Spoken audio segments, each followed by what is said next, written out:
L'extraordinaire carrière sportive de Dan Byrne a été reconnue à juste titre quand il a été voté athlète par excellence au Canada pour la deuxième moitié du 19e siècle.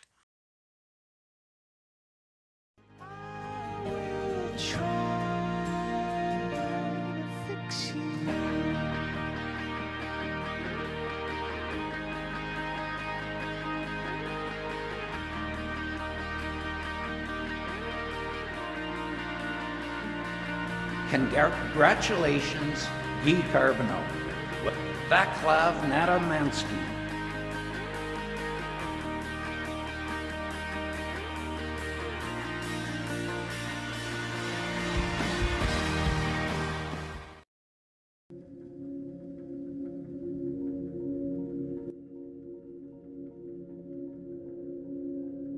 Donald Anderson Bain, fils de Helen Miller et James Anderson Bain, tous deux originaires de Caithness en Écosse, né le 14 février 1874 à Belleville en Ontario.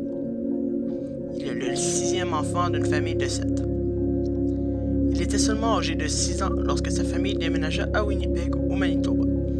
Donald a remporté son premier trophée sportif à l'âge de 13 ans en remportant le championnat de patinage à roulettes du Manitoba. Il remporta aussi le Campbell Raleigh Trophy comme champion de gymnastique du Manitoba et se regagna en 3 reprises de la Coupe Carruthers pour le meilleur cycliste sur une distance de 1 mile de 1894 à 1896.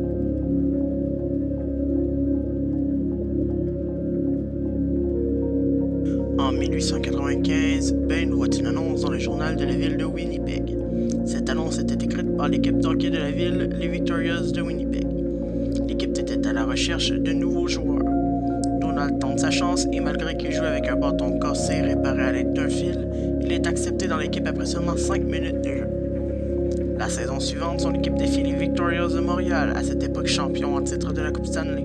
Le match a lieu le 14 février 1896, le jour de l'anniversaire de Bain, et Winnipeg l'emporte 2-0, grâce notamment à un but de Bain, ainsi que le deuxième de C.J. Campbell, alimenté par un blanchissage de leur gardien George Merritt. Les Victorias de Winnipeg étaient alors la première équipe hors Québec à avoir remporté la Coupe Stanley. Ils furent accueillis en héros à la gare du Canadian Pacific dans leur ville.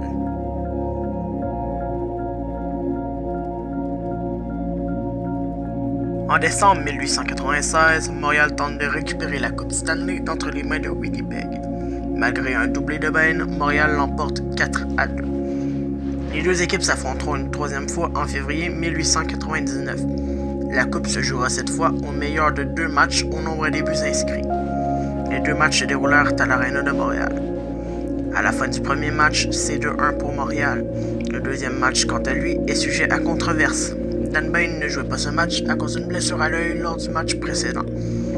À 12 minutes de la fin du match, Bob McDougall, joueur de Montréal, blesse Tony Gingras, un joueur de Winnipeg. McDougall ne reçoit que 2 minutes de pénalité, alors que l'arbitre du match, Bill Finlay, avait pourtant spécifié que le premier joueur blessant un joueur adverse serait exclu du match. Cela ne plaît pas aux joueurs de Winnipeg qui décident de boycotter la fin de la rencontre pour montrer à l'arbitre leur point de vue sur sa décision. Winnipeg sera déclaré perdant par forfait une demi-heure plus tard. Quelques semaines plus tard, les Victorias de Montréal perdent la coupe face aux Shamrocks de Montréal. En février 1900, Winnipeg affronte les nouveaux champions en titre dans une série au meilleur de 3 matchs. Le premier match est remporté par Winnipeg 4-3. Malgré tout, les Montréalais remportent les 2 derniers matchs 3-2 puis 5-4. Bain avait inscrit 2 doublés lors du premier et du troisième match.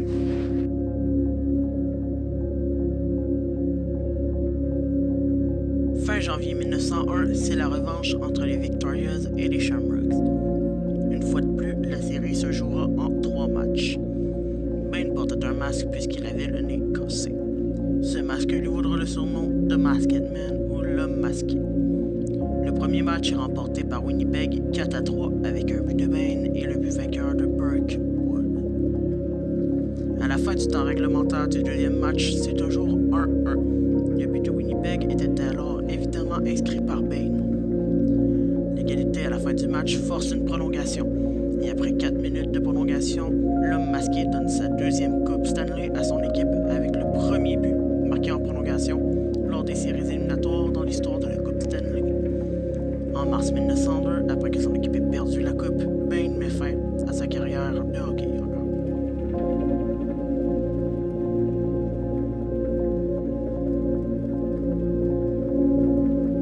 1903, Donald remporte le titre de champion canadien de ball trap.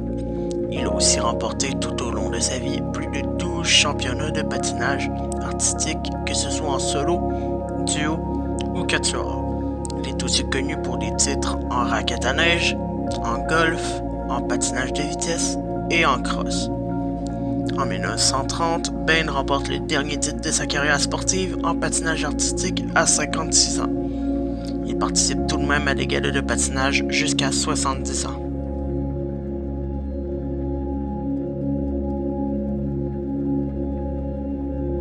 Bain était aussi un homme d'affaires connu à Winnipeg et au Manitoba.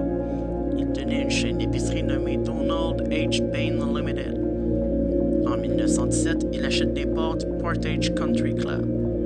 Bien qu'il n'ait pas d'enfant connu, Bain était un amoureux des chiens, ce que l'on pouvait apercevoir en voyant ses Retrievers à poil bouclé.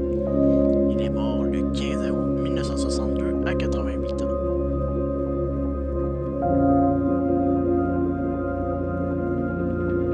Bain finit sa carrière avec 73 points, dont 66 buts et 7 assistances en 27 matchs, ainsi que 10 buts en séries éliminatoires.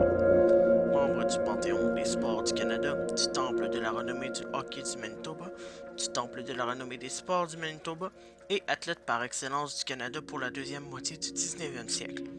Donald Anderson Bain sera intronisé au Temple de la renommée du hockey en 1945 à sa création.